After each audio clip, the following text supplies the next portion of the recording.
दोस्तों 4 भाग हम जो है बगीचे की मिट्टी लेंगे।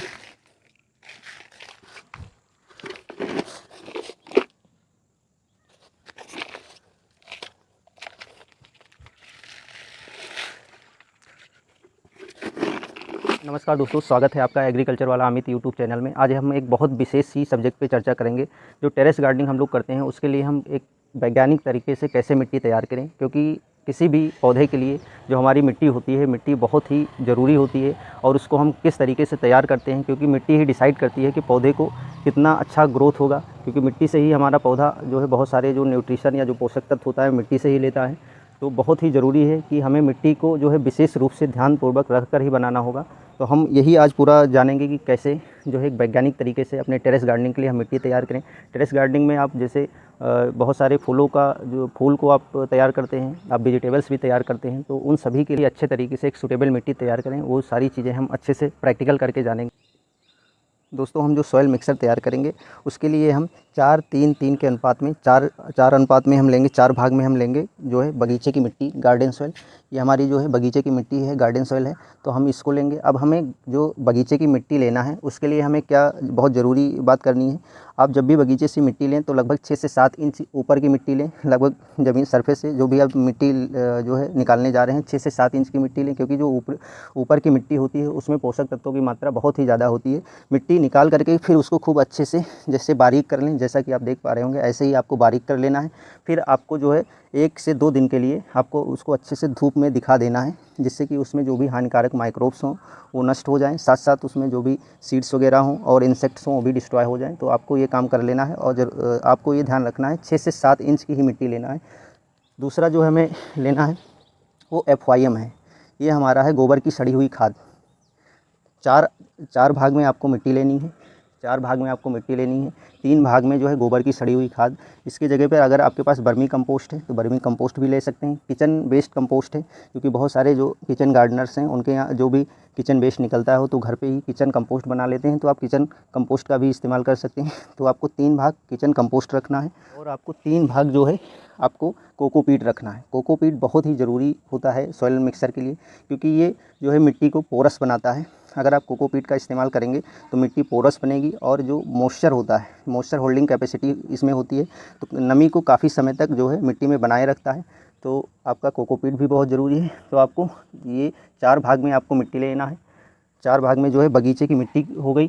3 भाग आपको गोबर की सड़ी हुई खाद, वर्मी कंपोस्ट है तो वर्मी कंपोस्ट ले सकते हैं, किचन वेस्ट कंपोस्ट है तो किचन वेस्ट कंपोस्ट ले सकते हैं, और 3 भाग आपको ले लेना है कोकोपीट। कोकोपीट बहुत ही ज़रूरी है, क्योंकि ये मिट्टी को पोरस बनाता है। जब मिट्टी पोरस होती है तो जो पौधा होता है, पौधे की जो रूट्स होती है वो बहुत अच्छे से रेस्पिरेशन प्रोसेस करती है, जिससे कि न्यूट्रिशन जो है पौधे में बहुत ही अच्छे से एब्जॉर्ब होता है और रेस्पिरेशन करती है। तो पौधे की जो फिजियोलॉजी है वो प्रभावित नहीं होती।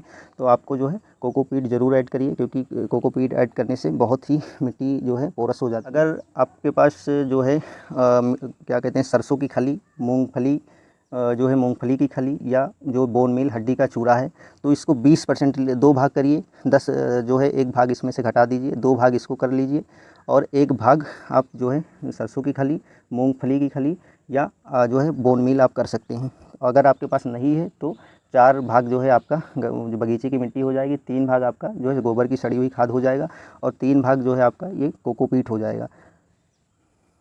अगर आपके पास अवेलेबल हो तो आप 4, 3, 2 और 1 के अनुपात में कर लीजिएगा। 4 भाग बगीचे की मिट्टी, 3 भाग जो है आप गोबर की सड़ी हुई खाद, 2 भाग आपका जो है कोकोपीट हो जाएगा और 1 भाग में आपका जो है आपका सरसों की खली हो जाएगी या मूंगफली की खली या जो है आपका जो है हड्डी का चूरा, ये कर सकते हैं। अगर नहीं होगा तो आप ऐसे ही 4-3-3 के अनुपात में कर सकते हैं।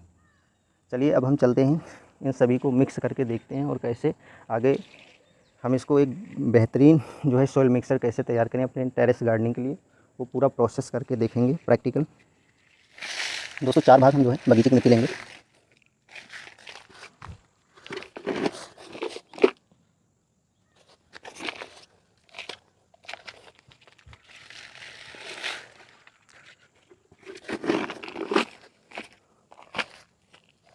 दो हो गया।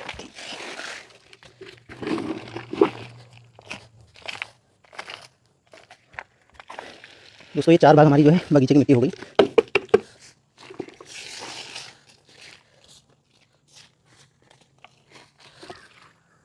अब हमें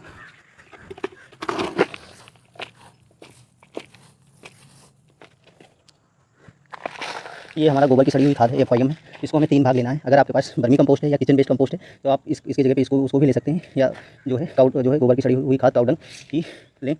और अगर अवेलेबल है तो आप वर्मी कंपोस्ट या किचन वेस्ट कंपोस्ट भी ले सकते हैं। तो इसको हमें 3 भाग रखना है।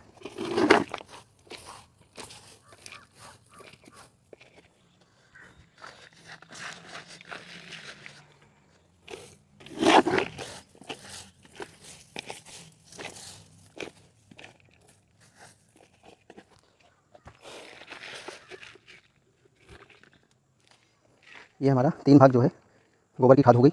अब हम 3 भाग जो है 3 भाग करेंगे कोकोपीट का।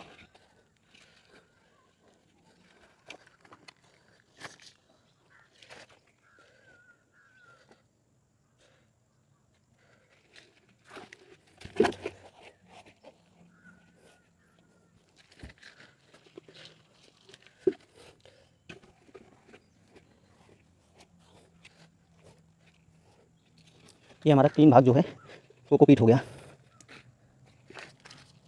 अब इसको आप अच्छे से मिक्स कर लीजिए। इसको जो है सभी को अच्छे से आपको मिक्स कर लेना है।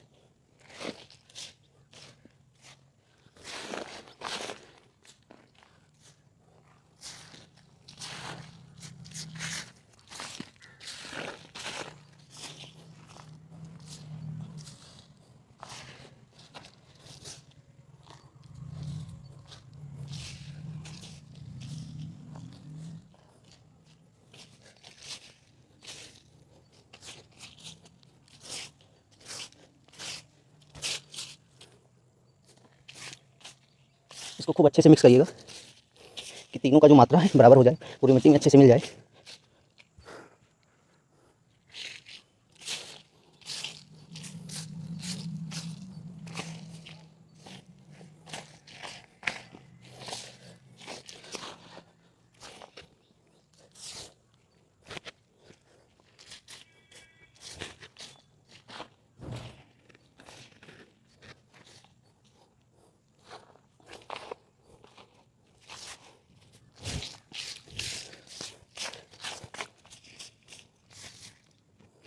ये हमारा मिक्सर तैयार हो गया है लगभग अच्छे से मिक्स हो के। दोस्तों अभी हमारा मिक्सर तैयार हो गया है अच्छे से। अब अगर आपके पास कोई फंगिसाइड है तो फंगिसाइड इसमें, ये एक हमारे पास फंगिसाइड है, लगभग 1.5 से 2 ग्राम फंगिसाइड का जो है इसको घोल के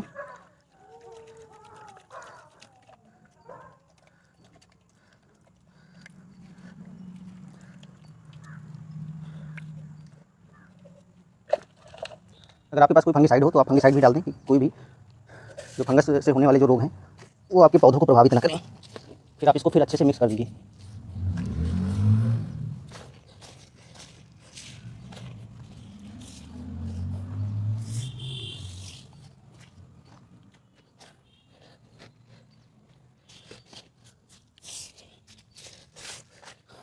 दोस्तों ये अब हमारा जो है मिट्टी तैयार हो गया है हमारे जो है टेरेस गार्डनिंग के लिए। अब आप इसमें किसी भी प्रकार के फूल या फल या कोई भी जो वेजिटेबल्स हैं आप टेरेस पे लगाते हैं तो बहुत अच्छा इसमें ग्रो करेगा, क्योंकि ये बहुत ही अच्छी मिट्टी तैयार हुई है। इसमें लगभग सभी पोषक तत्व हैं और जो है प्लांट बहुत ही अच्छा ग्रो करेगा। तो पौधों के लिए मिट्टी बहुत ज़रूरी होती है और मिट्टी बनाने का तरीका जो है जो बहुत ही इंपॉर्टेंट होता है। अगर आप मिट्टी में बनाने के तरीके में कोई गड़बड़ कर दिए तो आपके पौधों की ग्रोथ जो है चेक हो जाएगी और ग्रोथ हो नहीं पाएगी, तो पौधा आपका बेकार हो जाएगा। तो आप अच्छे से जो है मिट्टी को तैयार करें जैसा कि हमने बताया, और इस विधि का जो है प्रयोग करके आप अपने पौधों को स्वस्थ बनाएं।